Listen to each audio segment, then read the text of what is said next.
Bonjour et bienvenue sur ma chaîne YouTube France MS. Il y a quelques jours, j'ai mis une vidéo sur le DELF B1 qui m'avait été demandée et maintenant on m'a demandé la vidéo sur le diplôme du DELF B2. Voilà, donc aujourd'hui, on va aborder ce sujet, le diplôme d'études en langue étrangère niveau B2. Tout d'abord, le DELF B2, c'est quoi?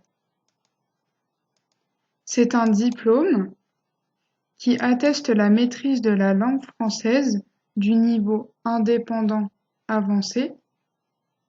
Il est reconnu dans le monde entier, il est valable à vie et enfin, il est délivré par le ministère de l'Éducation nationale, comme tous les diplômes qu'on obtient en France. Voilà, donc c'est très important du fait qu'il soit reconnu dans le monde entier parce que du coup, si vous avez obtenu ce diplôme en France, par exemple pour faire des études à l'université à Nantes ou je sais pas où, à Paris ou peu importe, et que ensuite vous continuez vos études par exemple aux États-Unis, si on vous demande le diplôme du DELF B2 parce que vous avez besoin de la langue française dans cette école, vous n'aurez pas besoin de le repasser parce qu'il est reconnu dans le monde entier et en plus il est valable à vie. Donc vous le passez une fois, vous n'avez pas besoin de le repasser une deuxième fois. Il y a plusieurs types de DELF B2. Il y en a trois.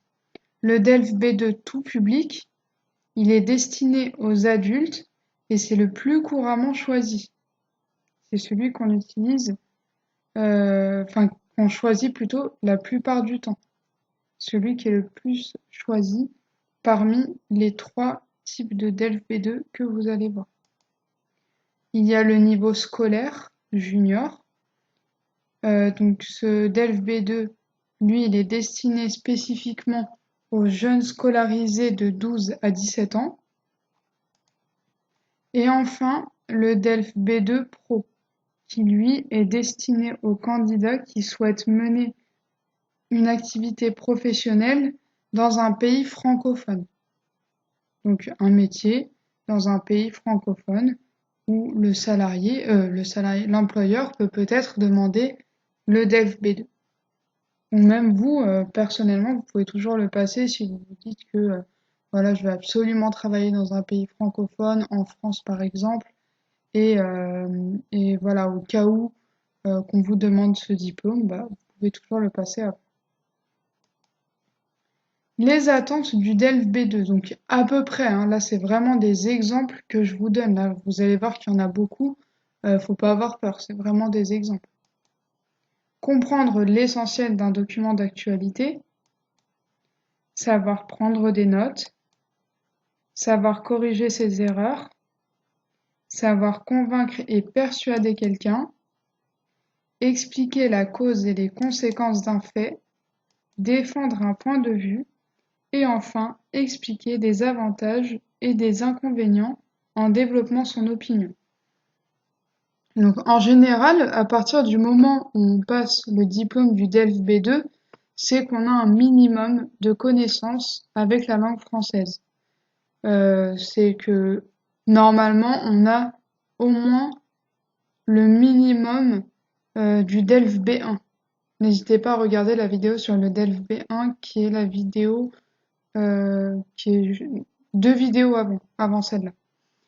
Donc voilà, en fait c'est la base du français quoi. Euh, Corriger ses erreurs, comprendre un document, convaincre et persuader quelqu'un, c'est-à-dire savoir dialoguer avec une personne et se faire comprendre. Voilà, savoir expliquer, savoir défendre un point de vue. Voilà, là on est vraiment dans la communication, dans la compréhension.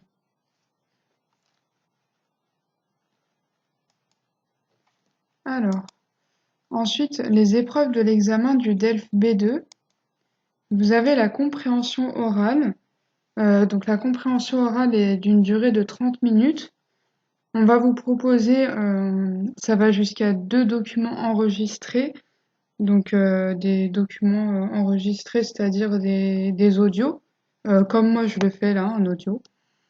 Où voilà, vous allez avoir quelqu'un qui parle, ça va être dans un casque, dans des écouteurs, je sais pas exactement comment ça se passe. Et voilà, donc vous allez devoir répondre à un questionnaire de compréhension portant sur ce que vous avez écouté. Ça, c'est une compréhension orale qui dure 30 minutes. Ensuite, vous avez la compréhension écrite, qui est également de 30 minutes. Elle répond. Vous devez répondre à des questionnaires de compréhension portant sur des documents écrits. Donc, vous allez avoir un texte, une lettre, je sais pas, un document écrit en tout cas, que vous allez en prendre connaissance et vous devrez répondre à des questionnaires au sujet de ces documents. La production écrite, vous allez devoir rédiger une prise de position personnelle argumentée, donc ça peut être contribuer à un débat, une lettre, faire une critique sur un article, etc., dans un texte de 250 mots minimum. Et enfin, la production orale, donc c'est présenter et défendre un point de vue à partir d'un document déclencheur. Alors, cette fois-ci, vous allez être devant une personne ou plusieurs. Vous allez avoir un document déclencheur, c'est-à-dire un document qui va donner le sujet, qui va déclencher le sujet, et vous allez devoir donner votre opinion et réaliser un dialogue avec la personne avec qui vous parlez. Voilà, donc défendre un point de vue, réaliser un dialogue, voilà, la production orale. Je vous donne des informations supplémentaires importantes, comme je l'ai fait pour le DELF B1 d'ailleurs. L'examen se fait dans un centre d'examen. Vous pouvez trouver sur Internet des lieux, des dates et le coût de l'examen. Les inscriptions se font très généralement sur Internet.